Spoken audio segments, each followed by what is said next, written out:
আসসালামু আলাইকুম ভিউয়ার্স, আমি আবার এসেছি আপনাদের মাঝে নতুন একটি ভিডিও নিয়ে। প্রথমে আমি চুলায় হাঁড়িতে পানি বসিয়ে নেব। পানি ফুটিয়ে নিয়েছি, এই যে দেখেন।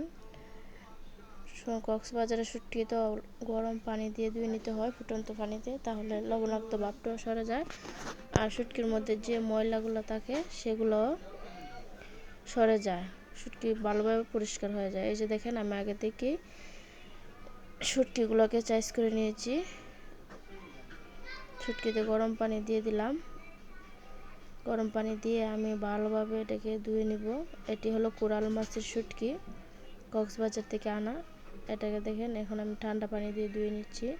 অনেকক্ষণ সময় গরম পানি দিয়ে ভিজিয়ে রেখেছিলাম, এখন ঠান্ডা পানি দিয়ে ভালোভাবে পরিষ্কার করে নিচ্ছি যাতে এটাতে কোনো আবর্জনা না থাকে।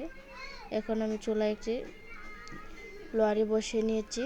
লোহারিতে তেল দিয়ে দিলাম। তেল গরম হয়ে আসার পর দিয়ে দিলাম রসুন কুচি, পরিমাণ মতো রসুন কুচি দিয়ে দিলাম।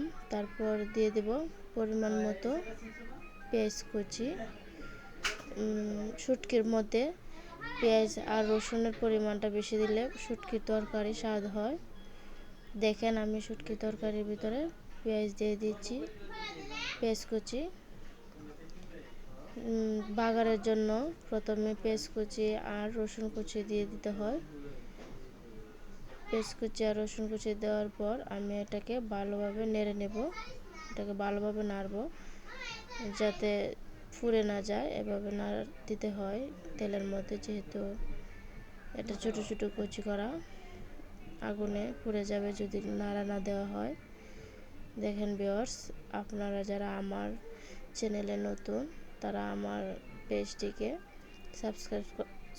আমার পেজটিকে লাইক কমেন্ট শেয়ার দেবেন। এই যে দেখেন, পেঁয়াজটা লাল হয়ে আসছে। পেঁয়াজ রসুন লাল হয়ে আসার পর আমি দিয়ে দেব মশলাগুলা, যা যা প্রয়োজনীয় মশলা আছে।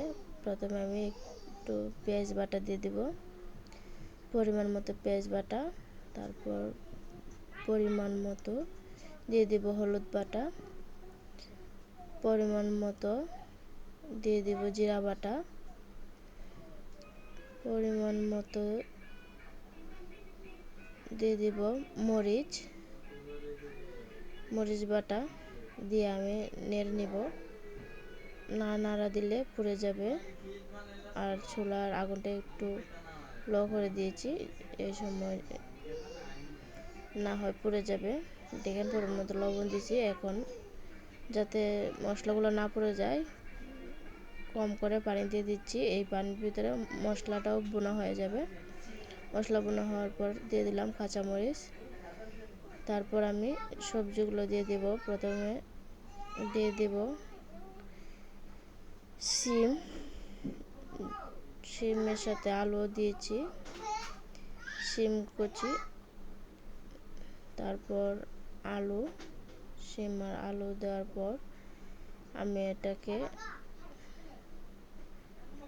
কিছুটা সময় নেড়ে নিব ভালোভাবে। এই যে দেখেন, আমি এটাকে নেড়ে নিচ্ছি, মশলাগুলো সবগুলো ভালোভাবে মিক্স করে নিচ্ছি। হয়ে গেছে মশলা মিক্স করা। এখন আমি এটাকে কিছুক্ষণের জন্য রেখে দিব চুলাতে, যাতে এটা সিদ্ধ হয়ে আসে। আমি এটাকে ঢাকনা দিয়ে ডেকে কিছুক্ষণের জন্য রেখে দেব।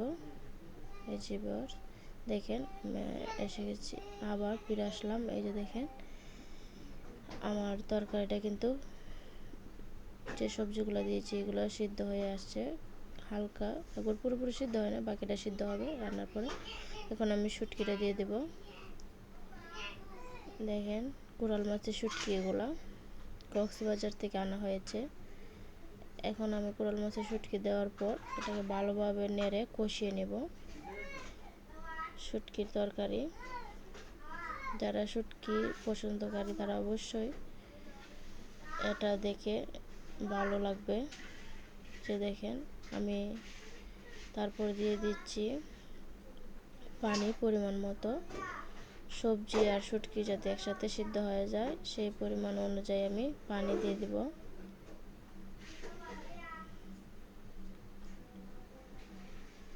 পরিমাণ মতো পানি দেওয়ার পর এখন আমি এটাকে আবার ডেকে নেব। দেখেন একটু পর এটা বলক উঠে গেছে। দেখেন আমার তরকারিটা হয়ে আসছে। এখন আমি দিয়ে দেব ধনিয়া কুচি, ধনিয়া পাতা কুচি। এখন আমি তরকারিটা একটা বাড়িতে নিয়ে নিব। আমার তরকারি হয়ে গেছে। দেখেন কত সুন্দর তরকারিটা রান্না হয়ে গেছে, খেতেও তেমন স্বাদ হয়েছে।